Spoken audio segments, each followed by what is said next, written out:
लंबे अरसे बाद आखिरकार पुराने दोस्तों से छुट्टियों में मिला। हम सभी को एक साथ एकजुट होना संभव नहीं था।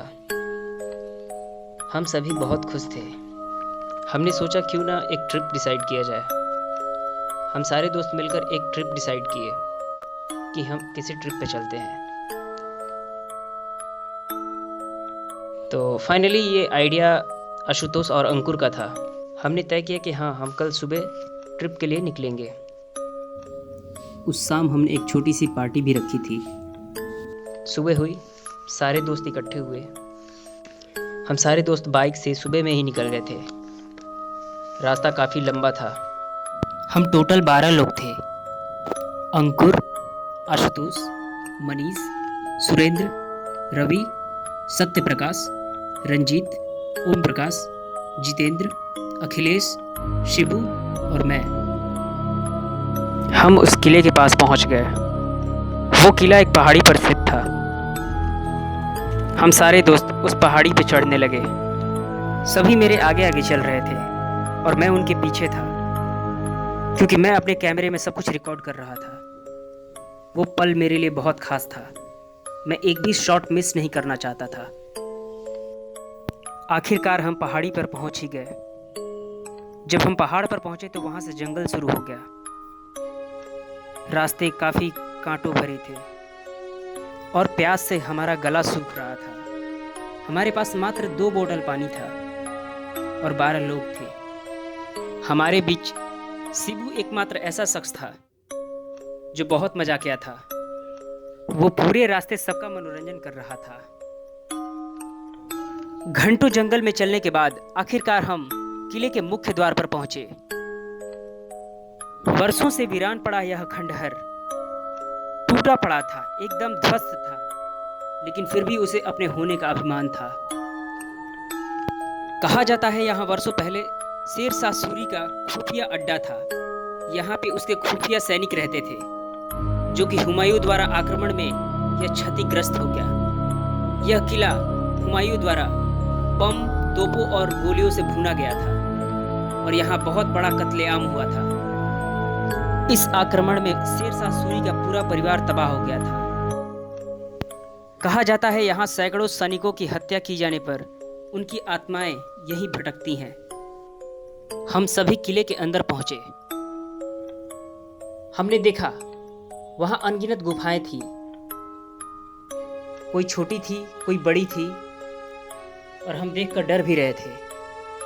गुफा इतना अंधेरा था कि उसमें देख पाना नामुमकिन था। फौरन रंजीत ने मसाल बनाना शुरू किया, लेकिन अंकुर और आशुतोष ने मना कर दिया। उन्हें डर था कि कहीं गुफा के अंदर आग न पकड़ ले। सभी एक साथ बारी बारी से हर एक गुफा में घुस रहे थे और मैं उनके पीछे पीछे चल रहा था। मैं अपने कैमरे से सब कुछ रिकॉर्ड कर रहा था। हम जब पहले वाले गुफा के अंदर गए तो वहां देखा कि उस गुफा के अंदर एक बहुत बड़ा कुआं था। हम गुफा के अंदर घुस तो गए थे, लेकिन मन में अनेकों सवाल चल रहे थे।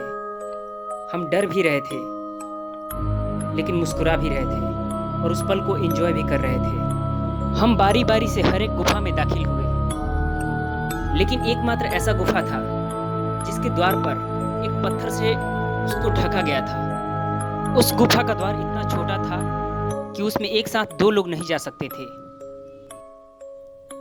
सभी बारी बारी से उस गुफा के अंदर गए। मेरे लिए काफी मुश्किल हो रहा था क्योंकि बहुत अंधेरा था। सभी अपने अपने मोबाइल का फ्लैश ऑन किए और मुझे अपना रिकॉर्डिंग बंद करना पड़ा, क्योंकि इतना अंधेरा था कि मुझे कुछ दिखाई नहीं दे रहा था।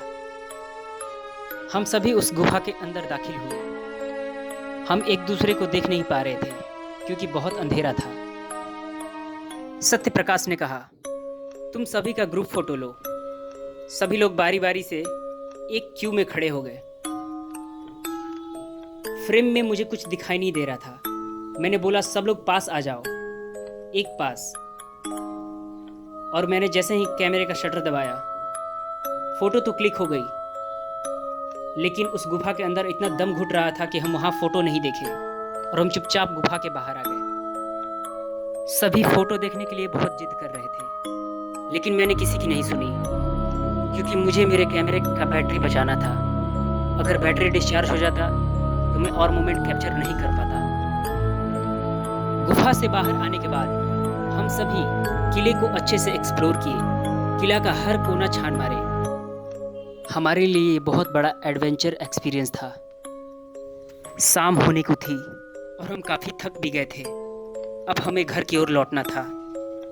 शाम होने से पहले हम सभी अपने घर को लौट गए। अगले दिन जब मैं अपने कैमरे से फ़ोटो निकालकर अपने कंप्यूटर में देख रहा था तो मैं बस देखकर हैरान ही रह गया। हम उस दिन टोटल 12 लोग थे, जिसमें मैं फ़ोटो क्लिक कर रहा था और 11 लोग मेरे सामने खड़े थे, लेकिन उस फोटो में 12 लोग थे। ये वाक़या मुझे बहुत हैरान कर देने वाला था। मैं बहुत ही ज़्यादा डर गया था। जब मैंने फ़ोटो को जूम करके देखा तो वो एक औरत थी। मैंने फ़ौरन सारे दोस्तों को फ़ोटो शेयर किया। फ़ोटो देखते ही सभी के रोंगटे खड़े हो गए थे। सत्य प्रकाश अपने ड्यूटी पर था और वो जब फ़ोटो देखा तो उसकी तबीयत बिगड़ने लगी और वो बहुत ज़्यादा डर गया था। वो इतना डर गया था कि वो शाम को घर नहीं आ रहा था। इस घटना के बाद हम सभी दोस्त कुछ दिनों तक बहुत ही ज़्यादा स्ट्रेस में रहे।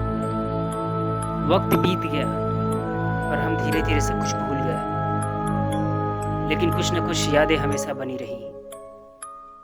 आपको ये स्टोरी कैसी लगी आप हमें कमेंट करके ज़रूर बताएं और इसी तरह के हॉरर स्टोरी सुनने के लिए हमारे चैनल को सब्सक्राइब करें।